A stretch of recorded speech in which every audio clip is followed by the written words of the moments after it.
왜 흑인에게 프라이드 치킨을 함부로 주문할 수 없을까요? 이것은 19세기 초 미국으로 거슬러 올라가야 합니다.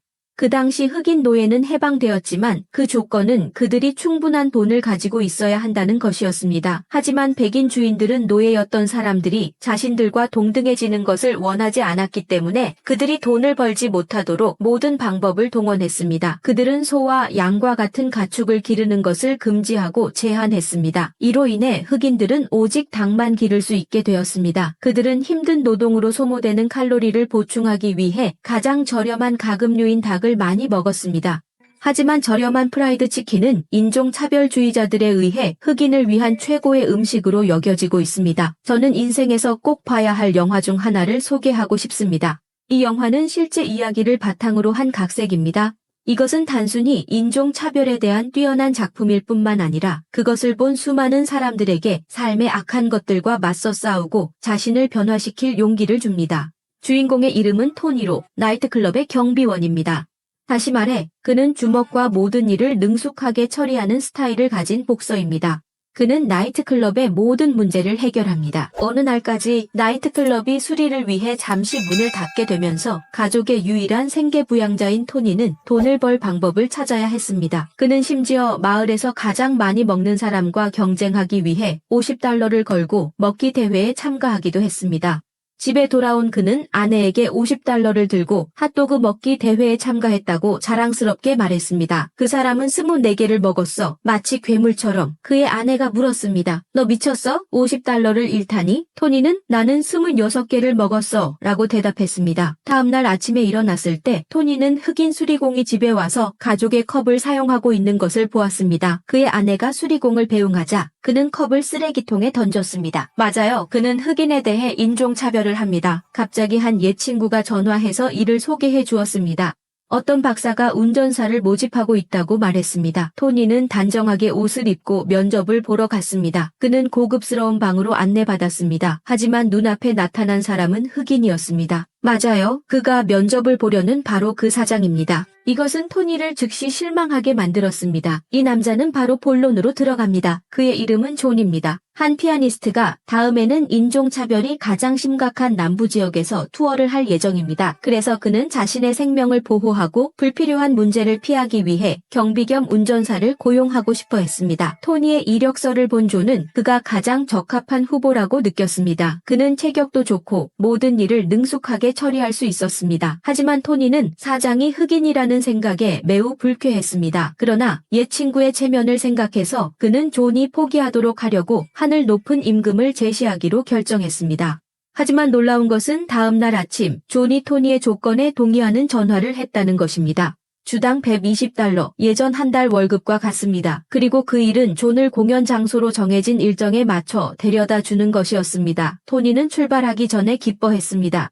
존의 회사는 토니에게 임금의 절반과 그린북 한 권을 미리 지급했습니다. 왜냐하면 미국에서 많은 흑인들이 이 책의 내용을 바탕으로 문제를 피했습니다. 이 책이 없으면 흑인들은 이동하기 힘듭니다. 그의 아내가 토니를 배웅하기 위해 오고 싶어 했지만 그는 크리스마스 전에 돌아와야 한다고 요구했습니다. 그리고 이렇게 두 낯선 남자는 신비로운 투어를 시작하게 되었습니다. 존은 토니에게 그가 반드시 해야 할 두 가지를 말했습니다. 그가 연주할 피아노는 스틴웨이, 매일 밤 한 병의 카트리지를 준비해야 한다. 토니는 앉아 아내가 준비한 아침을 먹으면서 담배를 피우고 있었습니다. 입이 계속 움직였습니다. 존은 참다 그에게 더 이상 담배를 피우지 말라고 제발 담배를 꺼줄 수 없냐고 말했어요. 왜? 나는 숨을 쉴 수 없어. 너 뭐라고 하는 거야? 나는 담배를 피우고 있어. 연기가 내 폐로 들어가. 가는 길에 토니는 화장실에 가려고 차를 멈추고 지갑을 차 안에 두는 것을 잊지 않았습니다. 이로 인해 존은 차 안에서 화가 났습니다. 그들은 첫 번째 정차점에 도착했습니다. 토니는 존의 밴드 멤버들이 아래층에서 여자들과 플러트하고 있는 것을 발견했습니다. 존은 다음 날 공연을 앞두고 혼자 발코니에 앉아 카트리지 한 병을 외롭게 마시는 동안 존은 토니를 찾아가서 주의사항을 전했습니다. 공연이 끝난 후 우리는 자주 몇몇 파티와 행사에 참석할 것입니다. 대화할 때 표현에 주의하세요. 전부 상류층입니다. 토니는 말했습니다. 나는 신경 안 써. 듣든 말든 상관없어. 정중한 언어를 써야 해. 왜 저를 이렇게 힘들게 하시는 거예요? 너는 그보다 더 잘할 수 있으니까 공연이 곧 시작될 거야. 진행자의 소개를 통해 토니는 왜 이 흑인 피아니스트가 투어에 초대되었는지를 드디어 이해하게 되었습니다. 그는 2살 때 처음으로 무대에서 공연을 했습니다.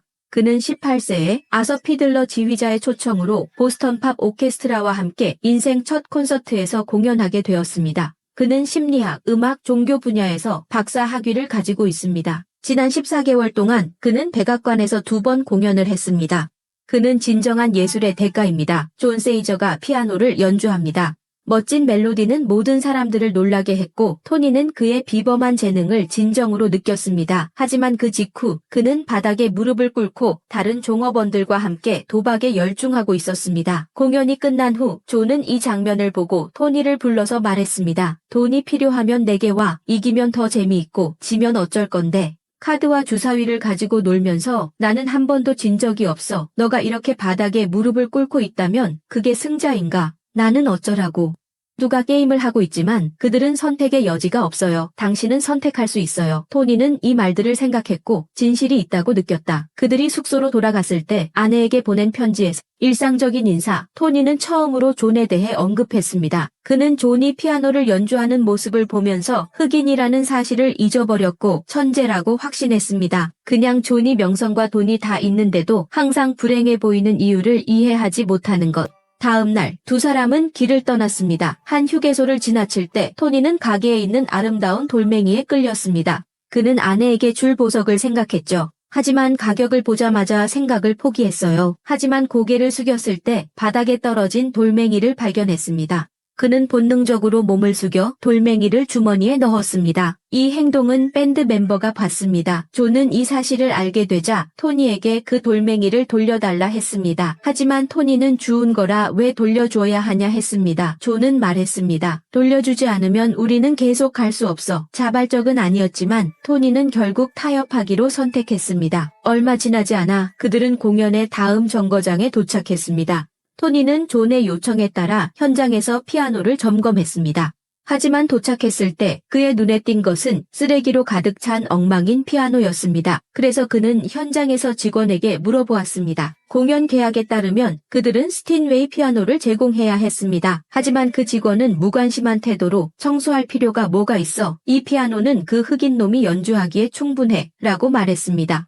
결과적으로 다음 순간 토니는 그에게 정통으로 뺨을 때렸습니다. 그리고 쇼가 시작되었습니다. 무대 위의 존을 보며 토니는 옆에서 마치 어린아이처럼 즐거워했습니다. 그는 자신도 모르게 존이 그의 마음속으로 들어오고 있다는 것을 깨닫지 못했을 것입니다. 아내에게 보낸 편지에는 존에 대한 이야기가 더 많아졌습니다. 3번째 휴게소로 가는 길에 그들은 프라이드 치킨 가게를 지나쳤고 토니는 큰 통을 사서 차 안에서 맛있게 먹기 시작했습니다. 뒤에 있는 존에게도 닭다리를 주며 함께 먹었습니다. 맛있었어요. 하지만 나는 내 카펫을 더럽히고 싶지 않았고 엄마가 카펫을 더럽히는 걸 허락하지 않았습니다. 토니는 한참을 설득했습니다. 결국 존은 손가락으로 닭다리를 집어 조심스럽게 입을 열고 인생에서 처음으로 프라이드 치킨을 먹었습니다. 그는 그 바삭한 프라이드 치킨의 맛에 매료되었습니다. 이 이슬은 어때? 토니는 창문을 열고 밖으로 던졌습니다. 존은 따라하더니 이슬을 창밖으로 던졌습니다. 하지만 그 직후 토니는 컵을 밖으로 던졌습니다. 그걸 보고 존은 토니에게 돌아가서 주워오라 했습니다. 이슬은 동물들이 먹거나 자연적으로 분해될 것입니다. 컵은 환경을 오염시켜 그들은 저녁에 켄터키에 도착했습니다. 남쪽으로 갈수록 인종차별이 점점 심각해졌습니다. 2사람은 서로 다른 호텔에만 머물 수 있었습니다. 존은 평소처럼 허름한 여관에서 혼자 위스키를 마시고 있었습니다. 하지만 정장 차림의 그는 주변의 다른 흑인들 사이에서 어색해 보였습니다. 그때 옆에 있던 한 흑인이 그에게 농구를 하자고 제안했습니다. 어색함을 피하기 위해 그는 친구를 만나러 간다고 거짓말했습니다. 얼마 지나지 않아 토니의 방에서 급하게 노크하는 소리가 들렸습니다. 밴드 멤버로 존이 곤란한 상황에 처해 있다고 말했습니다. 2사람은 그곳으로 달려갔습니다. 배 도착했고 존이 술에 취해 백인 무리에게 구타당하고 있는 모습을 보았습니다. 토니가 그들에게 멈추라고 요구했습니다. 하지만 상대는 다수의 힘을 믿고 도발하기 시작했고 칼을 꺼내 위협하기도 했습니다. 그걸 보고 토니는 총을 꺼냈습니다. 그는 존을 데리고 나왔습니다. 밖에 나가면서 토니는 존에게 앞으로는 어디를 가든지 자신이 함께 가야 한다고 말했어요. 어디를 가든지 너와 함께 가야 해. 앞으로의 길은 점점 더 위험해질 거니까. 존은 다친 아이처럼 순순히 동의합니다. 다음 날 공연은 평소처럼 열렸고 여전히 뜨거운 환영을 받았습니다. 하지만 그곳을 떠난 지 얼마 되지 않아 차가 고장이 났습니다. 그 모습을 토니는 내려 수리를 시작합니다. 존도 신선한 공기를 마시기 위해 차에서 내립니다. 하지만 돌아왔을 때 그들은 흑인 형제들이 열심히 일하고 있는 모습을 보게 됩니다. 갑자기 그들은 손을 멈추고 동시에 존을 바라봅니다. 존의 눈빛은 무언가를 깊이 생각하고 있는 보입니다. 그들은 흑인이지만 다른 운명을 가집니다. 이것은 존에게 불쾌한 기분을 들게 합니다. 네 번째 정차 지점에 도착했을 때 존은 공연 전에 화장실을 원했지만 관리인이 막았습니다. 관리인은 밖에 임시 화장실을 가리키며 그곳을 사용하라 했습니다. 존은 단호하게 거절하며 돌아가는 길에 호텔로 돌아가겠다고 말합니다. 토니는 왜 길가 어딘가에서 해결하지 않느냐고 물었습니다. 존은 공연이 끝난 후 자신의 자존심이 있다고 말했습니다. 그는 사람과 악수를 하며 인사를 하고 있었습니다. 토니는 밴드의 음악가들에게 말했습니다. 내가 도망쳤을 거야. 다른 한 음악가가 다가와서 말했습니다. 존은 북부에서 수만 명의 찬사를 즐기고 여기서 몇 배의 보수를 받을 수 있지만 그는 여전히 남부에서 투어를 하기로 선택했습니다. 그의 목적은 백인이 흑인에 대해 가지고 있는 편견과 차별을 깨뜨리는 것이었습니다. 이 말은 토니가 존에 대한 시각을 즉시 바꾸게 만들었습니다. 다음 날 토니는 아내에게 편지를 썼고 존은 옆에서 초등학생처럼 어색한 단어와 철자가 적힌 것을 보며 급히 집어들었습니다. 과연 토니의 편지는 마치 세세한 기록처럼 매일 했던 일과 먹었던 음식에 대해서만 적혀 있었습니다. 존은 더 이상 참을 수 없어 말했습니다. 내가 조금 도와줄게. 사랑하는 돌로레스. 너를 생각하면 아이오와의 아름다운 평야가 떠오른다. 우리 사이의 거리가 너를 항상 그리워하게 해. 네가 없으면 내 시간과 경험은 모두 무의미해져. 그 후 그들은 5번째 정차 지점에 도착했습니다. 가는 길에 한 의류 가게를 지나치다가 존은 진열장에 있는 한 정장에 갑자기 끌리게 됩니다. 두 사람은 옷을 입어보려고 가게 안으로 들어갑니다. 하지만 가게 주인이 그를 붙잡고 흑인은 옷을 입어볼 수 없다고 말했습니다. 존은 미소를 지으며 떠났고 토니는 그 모든 것을 보았지만 아무것도 할 수 없었습니다. 그날 밤 공연에서 그는 모든 분노를 밴드에 쏟아부었고 그 방법밖에 없었습니다. 토니가 잠자리에 들 준비를 하고 있을 때 전화벨이 울립니다. 전화기 너머에서 존이 자신이 곤란한 상황에 처했다고 말합니다. 현장에 도착한 토니는 믿을 수 없는 광경을 목격합니다. 경찰이 존과 그 남자를 체포할 준비를 하고 있습니다. 토니는 존을 풀어주려 뇌물을 주었지만 밖에 나오자마자 존은 태도를 바꿉니다. 토니에게 감사하지 않고 경찰에게 뇌물을 준 것에 대해 비난했습니다. 두 사람은 싸워 기분이 안 좋았습니다. 다음 날 그들은 6번째 정차 지점에 도착했습니다. 토니는 우연히 2명의 친구 이탈리아 사람을 만났습니다. 토니 옆에 있는 존을 보고 이탈리아 말로 토니를 놀리기 시작했습니다. 만약 그가 돈을 벌고 싶다면 찾아오라고 말했습니다. 왜 이 흑인에게 일을 해야 하죠? 토니는 저녁에 다시 보자고 했습니다. 하지만 그는 존이 이탈리아어를 실제로 이해한다는 것을 모르고 있었습니다. 그는 존이 문 앞에 서서 진지하게 말하는 것을 봤습니다. 나는 당신이 떠나지 않기를 바랍니다. 나는 당신을 승진시키고 급여를 올리겠습니다. 하지만 토니는 단호하게 거절하며 그 순간 존을 바라보았습니다. 그는 마치 무력한 아이가 된 것 같아요. 토니는 그 후 이렇게 말했습니다. 내 말은 우리는 주당 $120에 추가 비용을 포함하기로 합의했잖아요. 맞죠? 나는 어디도 가지 않을 거야. 그냥 이 일에 대해 그들에게 말하러 내려가는 것뿐이야. 이때 존은 토니에게 미안한 마음이 들었고 어젯밤 일에 대해 진심으로 사과했습니다.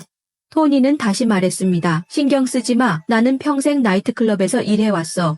는 이 세상이 복잡하다는 것을 알고 있습니다. 이 세상은 정말 복잡해요. 하지만 마주했을 때 몇 명이나 이 복잡함을 받아들일 준비가 되어 있을까요? 두 사람은 차를 기다리는 교차로에서 투어를 계속했습니다. 옆에 있던 한 소녀가 그들을 눈빛으로 바라보았습니다. 남자친구를 불러서 확인했습니다. 그 남자는 백인이고 흑인을 위해 운전하는 사람이었기 때문입니다. 미국 남부에서는 이런 일이 전혀 용납되지 않았다는 것을 알아야 합니다. 하지만 두 사람이 놀라워하고 있을 때 토니는 국제적인 제스처로 신호를 보냈고 그 후 그들은 7번째 공연을 마쳤습니다. 저녁에 돌아오는 길에 가랑비를 만났습니다. 경찰차가 그들을 가로막았습니다. 토니는 차에서 내렸고 경찰관이 토니에게 말했습니다. 여기는 선셋타운입니다. 규정은 해가 진 후에는 흑인이 이곳에 남아있을 수 없다는 것입니다. 경찰관이 차 안에서 존을 보자마자 그의 표정이 즉시 바뀌었고 존에게 나와서 검사를 받으라고 요구했습니다. 토니는 반은 흑인이라고 말했다. 토니의 분노에 불 지폈고 그 후 두 사람은 경찰서로 끌려갔습니다. 존은 자신의 변호사에게 전화하게 요청했다. 그의 권리였다. 경찰이 그가 전화를 허락했으나 곧 전화가 걸려왔습니다. 그것은 당시 미국 대통령의 동생인 지방 총독이었습니다. 토니도 충격을 받았고 밖에 나간 후 매우 흥분했습니다. 이 이야기는 평생 자랑할 것이지만 존은 여전히 화가 나고 부끄러움을 느꼈습니다. 두 사람은 다시 싸우기 시작했습니다. 토니는 매일 가족을 부양하기 위해 힘들게 일해야 한다고 말했습니다. 존은 마치 높은 성에 사는 백인 왕처럼 보였고 나와 비교하면 나는 더 흑인 같았어요. 존은 토니의 눈빛에서 뭔가를 깨달았습니다. 흑인은 하층 계급으로 여겨졌습니다. 이 말은 존을 우울하게 만들었습니다. 존은 차에서 나와 폭우 속으로 뛰어들었습니다. 토니는 그를 쫓아가며 어디로 가는지 물었습니다. 맞아요. 나는 성에 살고 있어, 토니야. 부유한 백인들이 나를 피아노 연주에 초대해 그들의 문화를 보여주고 싶어 하지만 내가 연주를 마치고 무대에서 내려오면 그들이 경멸하는 흑인이 됩니다. 그들이 원하는 것은 차별이며 모든 것을 혼자 감내해야 합니다. 동포들에게도 백인들에게도 남자로도 여겨지지 않아. 토니, 내게 말해줘. 나는 도대체 무엇인가? 토니는 그를 위로할 무언가를 말하려 했지만 입에서 말이 나오지 않았습니다. 마침내 그들은 투어의 마지막 정거장에 도착했습니다. 매니저는 존을 위해 부엌 뒤쪽에 있는 어수선한 방을 탈의실로 정중하게 마련해 주었습니다. 토니와 다른 밴드 멤버들이 레스토랑에서 저녁을 먹고 있습니다. 하지만 옷을 갈아입고 나서 존은 흑인은 이 레스토랑에서 식사할 수 없다는 통보를 받았습니다. 존이 참지 않기로 했습니다. 내가 여기서 먹는 것을 허락하지 않으면 오늘 밤 공연이 없을 텐데 계약서에 따르면 어떤 공연이 완료되지 않으면 토니는 남은 보수를 받을 수 없습니다. 매니저는 존의 말을 전혀 중요하게 여기지 않고 토니를 한쪽으로 불러서 돈을 주며 문제를 해결하려고 했습니다. 그는 자신이 나를 매수할 수 있다고 생각했나요? 모욕하지 마세요. 돈이 아니었다면 당신은 흑인을 위해 일하지 않았을 거죠. 그렇죠. 그만해 토니. 존은 남은 보수가 토니에게 얼마나 중요한지 알고 있었기 때문에 이번에는 공연 결정을 토니에게 맡겼습니다. 그만해 토니. 네가 동의한다면 나는 공연할 거야. 하지만 다음 순간 토니는 존을 그곳에서 강제로 데리고 나갔습니다. 그 후 두 사람은 작은 바를 찾았습니다. 여기에는 모두 흑인들이 있었고 주변 사람들의 이상한 시선 속에서 그들은 배부르게 식사를 했습니다. 그 후 토니의 격려로 존은 무대에 올라 낡은 피아노 앞에 앉아 즉흥 연주를 시작했습니다. 이것은 그가 자신의 동포들 앞에서 처음으로 공연하는 것이었습니다. 관객들도 음악에 맞춰 즐겁게 춤을 추고 존은 웃고 있었습니다. 마치 그는 오랜만에 편히 지낼 수 있는 것 같았습니다. 그렇게 해서 처음에 자신을 되찾은 것 같았고 발을 떠난 후 토니가 아내와의 약속을 지킬 수 있도록 했습니다. 존은 즉시 뉴욕으로 돌아가기로 결정했습니다. 하지만 가는 길에 눈이 내리기 시작했어요. 존은 토니가 훔쳐온 돌을 가져가도 된다고 농담했습니다. 그것이 안전하게 도착하게 지킵니다. 알고 보니 그는 토니가 그 돌을 돌려주지 않는다는 것을 오래전부터 알고 있었습니다. 고마워요. 이제 나는 훨씬 더 안심이 됩니다. 하지만 그들이 멀리 가지도 못했는데 경찰이 다시 차를 세웠습니다. 하지만 이번에는 선의의 경고였습니다. 그리고 이렇게 따뜻한 기운을 안고 두 사람은 결국 크리스마스 밤에 뉴욕으로 돌아왔습니다. 차에서 내리면서 왜요? 존은 크리스마스를 맞아 집으로 돌아갔습니다. 그는 큰 빈 집에 남아 손에 쥔 행운의 돌을 뚫어지게 바라보며 외로움을 느꼈습니다. 다른 곳에서 토니의 가족은 즐겁게 저녁 식사를 하고 있었습니다. 가족이 그 흑인 남자와 일할 때 기분이 어떤지 물었습니다. 토니는 진지하게 말했습니다. 그렇게 부르지 마세요. 아내는 토니의 반응을 보고 놀랐습니다. 갑자기 누군가 문을 두드렸고 토니는 급히 문을 열러 나갔습니다. 그때 존이 와서 손에 와인 한 병을 들고 어색하게 서 있었습니다. 토니는 그에게 다가가서 포옹하고 집으로 초대했습니다. 그는 가족에게 정중하게 소개했습니다. 이분은 제 가장 친한 친구 존 셜리 박사입니다. 새해 복 많이 받으세요. 이 영화는 제91회 아카데미 시상식에서 최고의 영화상을 포함해 5개의 오스카상을 수상했습니다. 단순히 인종의 장벽을 넘는 우정에 대한 이야기만이 아니라 토니와 존의 여정을 통해 인종차별에 대한 강력한 고발이기도 합니다. 우리는 변화와 수용, 그리고 가족과 친밀함의 가치를 볼 수 있습니다.